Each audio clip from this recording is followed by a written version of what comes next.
ఒకసారి ఆయన చెట్ల దగ్గరికి వెళ్లి పూలు కోస్తున్నారు అనంతాచార్యులు వారు. కోస్తుంటే ఆయన నాగుపాము వచ్చి కరిచేసింది. కరిచేస్తే నోటి వెంట నురగలు వస్తున్నాయి. నురగలు వస్తుంటే ఆయన అలాగే ఓర్చుకుని పూలదండలు కట్టి తూలిపోతూ వెంకటేశ్వర స్వామి వారి సన్నిధానానికి వెళ్ళాడు. వెళ్లి ఆ వెంకటేశ్వర స్వామి వారికి పుష్పమాలలో అలంకారం చేస్తూ కళ్ళు మగత పడిపోయి మూతలు పడిపోతున్నాయి. పడిపోతుంటే వెంకటేశ్వర స్వామి వారు అన్నారు, ఏమయ్యా నిన్ను నాగుపాము కరిచిందిట, వెళ్లి వైద్యం చేయించుకోరాదా, ఎందుకయ్యా ఇప్పుడు కూడా నా దగ్గరికి పరిగెత్తుకొచ్చావు ఈ పుష్పమాలలు అట్టుకుని అన్నారు. ఇంతకు ముందు నన్ను ఇన్ని మాటలు కరిచిందోనయ్యా తండ్రి, ఇన్నాళ్ళకి కదా నాకు అదృష్టం కలిగింది నీకు పుష్పమాలల కైంకర్యం చేసే అదృష్టం, ఇది విడిచిపెట్టి పావు కరిచిందని వైద్యుడి దగ్గరికి వెళ్ళినా నాకెందుకయ్యా వైద్యం, నీ పాదాల సన్నిధిలో పడిపోతే చాలా.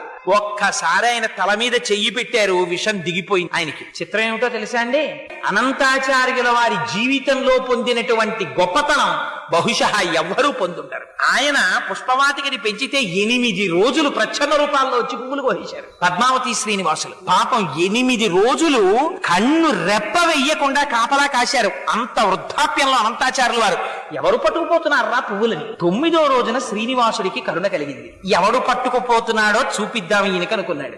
రాజదంపతుల వేషాల్లో వచ్చారు పద్మావతి శ్రీనివాసులు. వచ్చి ఆయన చక్కగా కనపడ్డ పువ్వుల్లా కోసేస్తున్నాడు, ఆవిడ సిగలో పెట్టేస్తున్నాడు. ఆవిడ చక్కగా పువ్వులన్నీ పెట్టించుకుంటోంది. చూశారు అనంతాచార్యుల వారికి కడుపు మండిపోయింది. ఎవర్రా వీళ్ళిద్దరూ నేను పెంచిన పూల చెట్ల పువ్వులు కోసేస్తున్నారని. స్వామి ఆ అనంతాచార్యుల వారు ఆగ్రహంతో పరిగెత్తుకొచ్చారు. వచ్చేటప్పటికి ఆయన అదృష్టం ఏమిటో తెలుసా అండి, అలా అయ్యవారి నల్లటి చేతుల్లో అమ్మవారి ఎర్రటి చేతులు వేసుకుని వాళ్ళిద్దరూ చట్టాపట్టాలు ఆడుకోవడానికి చేతులు పట్టుకున్నారు. అనంతాచార్యులు వారు పరిగెత్తుకొచ్చారు. ఇద్దరిని పట్టుకోవాలనుకున్నారు, అందుకని ఎక్కడ పట్టుకోవాలి, ఇద్దరూ పట్టుకున్నటువంటి చేతుల్ని గట్టిగా తన 2 చేతులతో పట్టుకుని తన సంకల్లోకి లాగేసుకున్నారు. లాగేసుకుంటే వెంకటేశ్వర స్వామి వారు దొరుకుతారా, అందుకని వెంకటేశ్వర స్వామి వారి చేతులు లాగేసుకుని పారిపోయారు. నిజంగా పారిపోయినప్పుడు అందం చూడాలండి, వర్ణిస్తారు మహానుభావుడిది.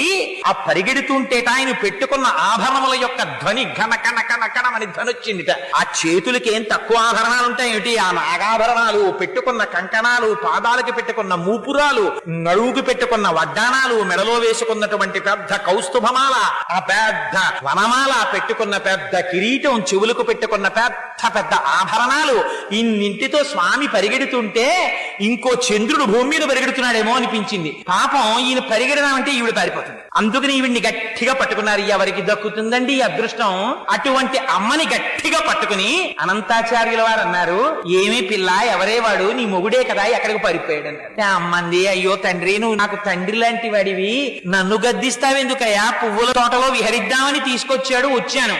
ఆయన ఎక్కడికి పారిపోయాడో నేనెక్కడ చెప్పగలనండి. ఆయన ఎక్కడ ఉంటాడన్నారు. ఎక్కడుంటాడంటే